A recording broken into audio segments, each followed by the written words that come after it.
ఓం నమ శివాయ శ్రీమాత్రే నమ. మిత్రులకి శ్రీభిలాషులకి అలాగే నన్ను ఇంతగా ఆదరిస్తున్న యూట్యూబ్ ప్రేక్షకులందరికీ కూడా పేరు పేరు ధన్యవాదాలు. మిత్రులారా, మీ అందరికీ పరాదేవత ఎలవెలలా మీతో ఉండి మీ మనోవాంఛ నెరవేర్చాలని మనస్ఫూర్తిగా కోరుకుంటున్నాను. ఈరోజు షార్ట్ వీడియోలో ప్రాణ సంకట పరిస్థితుల నుంచి బయటపడడానికి శివారాధనలు ఎలా చేస్తే బయటపడతారో తెలుసుకుందాం.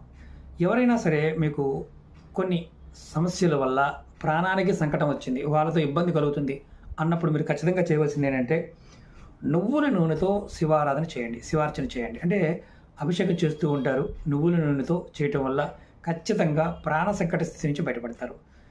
అలాగే మీ అందరికీ నా వినపం ఏంటంటే ఈ షార్ట్ వీడియోలో మీరు ఎవరైనా సరే ఏదైనా చేయాలనుకున్నప్పుడు ప్రయత్నపూర్వకంగా ప్రయత్నించేయండి, ఖచ్చితమైన ఫలితాలు వస్తాయి. అలాగే మీకు ఈ వీడియో నచ్చినట్లయితే ఖచ్చితంగా లైక్ చేయండి. మీ లైక్ల వల్ల ఎక్కువ లైకులు చేస్తే ఎక్కువ మందికి వెళ్తుంది. ఇలాంటి వీడియోలు చాలా అరుదుగా ఉంటాయి కాబట్టి ప్రయత్నించేయండి. మీకు ఈ వీడియో నచ్చినట్టు లైక్ చేయండి, షేర్ చేయండి, సబ్స్క్రైబ్ చేసుకోండి. ఓం నమః